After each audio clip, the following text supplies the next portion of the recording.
Woohoo, we're live. This is Math 60, Intermediate Algebra, Section 7.2. And this is going to be something new for some people, depending on what classes you've taken in the past. We're going to start looking at exponents that are fractions. So fractional exponents, which is new for a bunch of people. And I made a note. Sometimes in the book you'll see, assume no radicands were formed by raising negative numbers to even powers, means that you don't have to worry about absolute values in your answers. So if that's the case, don't sweat it. So we will move on to times when we do have to worry about that in another section. Woohoo. So what we're going to do is we're going to see if there's a way to write radical 4 as a power of 4. So 4 to some power. And I'm going to call it A. Okay? Now, this is a bunch of theory that we're going to talk about. You don't have to know how to do this. I'm just going to walk you through it. Those of you going on to calculus, this sort of thing happens a lot, so you might want to pay attention. But this is not required for the course. It's just to help explain what's going on. So let's look at this. We're going to say, I wonder if you can write the square root of 4 or radical 4 as 4 to the 8th power. Let's see. So, and then if I say, let's say this is true, then it must be true that if I square them, I'd get the same thing. So radical 4 squared equals 4, right? And 4 to the a squared is 4. I don't know why it says. Oh, I see why it says. Let me change this a little bit. I don't like the way I said this. You know what? I wrote this out and I'm not liking it. So I'm going to write next to it. Radical 4 is 4 to the 8th power. If I square radical 4, I should get this. Since they're equal, they should have the same square. Now, you can't always do this, but squaring both sides of an equation is generally pretty safe. You might create some new solutions, but you will get, it's definitely true that if these two are equal, then those two are equal. So what is the square root of 4 squared? That's just going to be 4. Over on this side, 4 to the a squared is 4 to the 2a. Remember, you multiply those two. This is what I'm trying to say over here, but I don't like the way I wrote it, so that's why I'm writing it again. Then 4 is 4 to the 1st power. So that means, handy dandy, this exponent and this exponent have to be equal. So in other words, 1 has to equal 2a. Does that make sense? Since the bases match, the exponents have to match. And then that means that I could divide both sides by 2. So that's what I was trying to say there.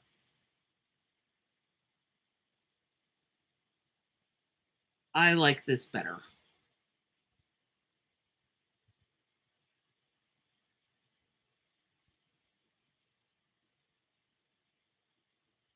So I'm going to write, that's not as clear, I think. Sometimes when I write out lectures, it makes perfect sense to me. And then I read them and realize, oh, no, that wasn't what I wanted to say at all. So ignore this. Look over here. So I take radical 4 equals 4 to the 8th power. Radical 4, the quantity squared, equals 4 to the 8th squared. 4 must equal 4 to the 2a, because I multiply the exponents. And then 4 is just 4 to the 1st. So this exponent must equal that exponent. 1 must equal 2a, which means that a would have to be 1/2. Now, this isn't really a proof. This is just kind of some interesting stuff.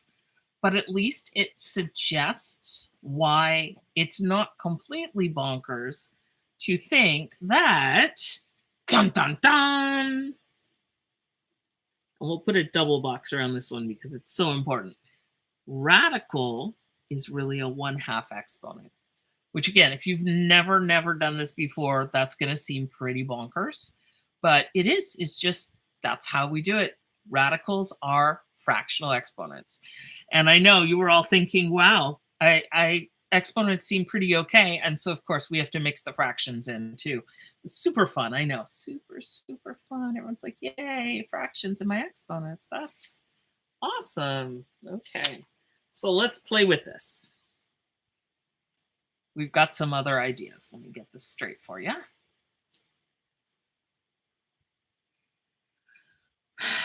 I know, deep breath. There's a 7. You see a 7. Square root or radical, there's the 1/2. So the 7 right here is this 7. So the power of the exponent inside the radicand, my worst, I don't like that word, is going to be the numerator. And I don't want to color it in so much that you can't see it. The radical is going to be the denominator. And I'm surprised I didn't take the time to make a box. So let's make a box. So let's say the kth root of x to the a is equal to x to the a over k. And in fact, I'm going to put a box around this because I love boxes. There we go. Woohoo! So x to the 8th inside the kth. I thought I would pick 2 letters, but they sound very similar. I'm sorry. So x to the 8th, and then we take the kth root. It would be a over k. That's how we set it up. So x to the 7 inside a square root is x to the 7 over 2. 4, just 4, but we have a cube root, is 1/3 as an exponent. Does that make sense? Now, unfortunately, if you all say no, then what you'll have to do is text or email me or ask a tutor because I can't answer you right now. It'd be really great if I could be like just sitting here going psychically, I know that Philip is going to ask me the following. Yeah, I don't know. So you're going to have to send me email or text me. If I've got x squared inside a cube root, so the cube root of x squared, that's x to the 2/3. And then look at this, this last one.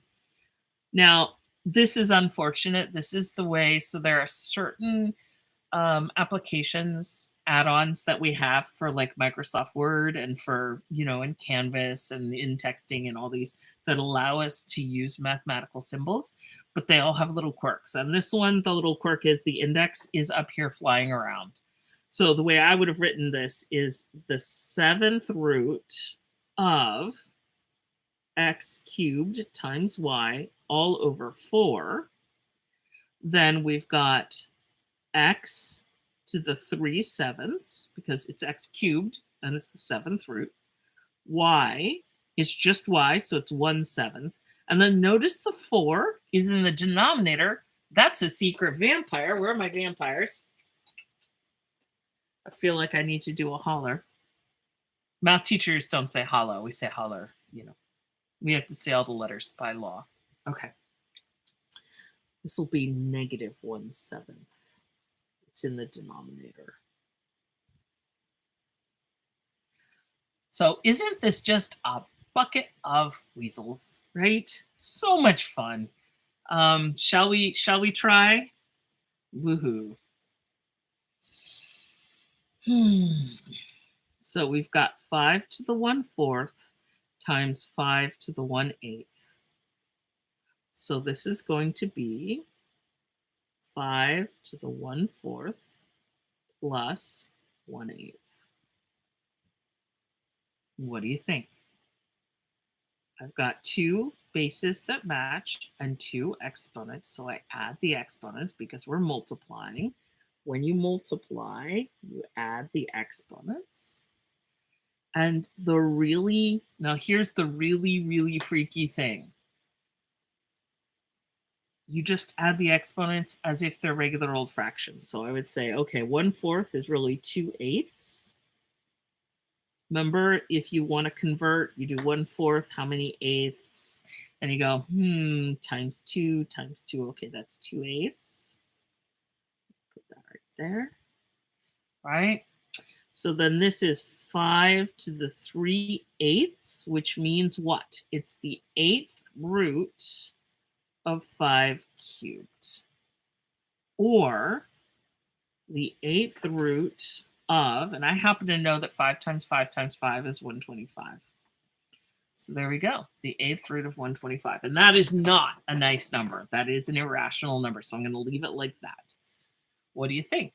And the problem here again is there's absolutely nothing you can do. You could scream at your monitor, I can't hear you. So definitely send me text, send me email if this is not clear. It's kind of bonkers. And if you've never seen this before, this is kind of the weirdest thing ever.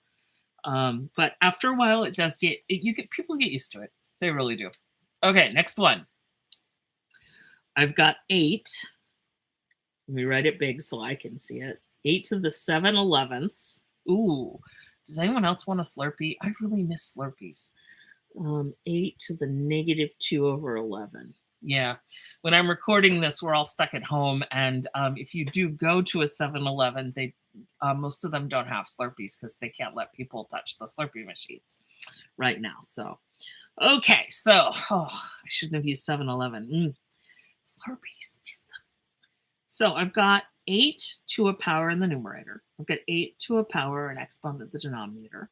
And I'll remind you that the way to bring them together is you take the one that's on top and you subtract the one that's on the bottom. The other way to do that is you could have noticed that this is unhappy down here. This is not a vampire. This is a regular person. Oh no, blah, blah. And then no, it's not a vampire. It's a regular spider. Yay. And it doesn't want to be downstairs. So you could also bring it upstairs if you wanted to multiply. I just used this formula that says when you're dividing the bases with the exponents, you subtract the exponents. But the really great thing is this is 8 to the 7/11ths plus 2/11ths, which is 8 to the 9/11ths, which means we've got the 11th root of 8 to the 9th power. So far, so good. Now, for right now, and I realize I'm going to way use too much. I'm going to use a lot of space. What we're going to look at is we haven't studied this yet, but there is a way to deal with this and to make it a little bit less or more simplified than this. For right now, though, we're going to leave this as it is. So this is one that is done now, but in 2 or 3 sections, we will have to come back and say, ooh, we can fix this one a little bit. Okay, so let's keep your eye on it. I will try to remember to come back to this and we'll talk about it. Okay. 27 with 2 exponents. Remember what we do? We multiply the exponents. So this is 27 to the -2/3 to the 3/2. Okay, this would be a mess. This is the cube root of 27 squared in the denominator because it's a what? It's a vampire, blah, blah. Okay, but I'm going to go ahead and mix this up a bit first.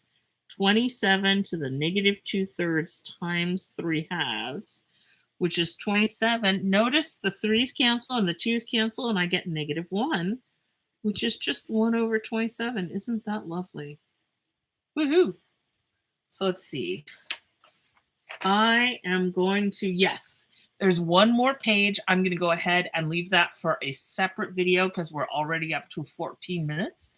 So woohoo, I will see you back in just a couple minutes, or, if you're going to take a break, remember to take breaks. Remember to put, like a cold washcloth or a warm washcloth on your closed eyes and rest your eyes. Because if you're suddenly watching videos all day, it can actually start to really give you headaches and play with your vision a little bit. So be careful, look away, go outside and play if you're able. And math on. I'll talk to you soon. Woohoo.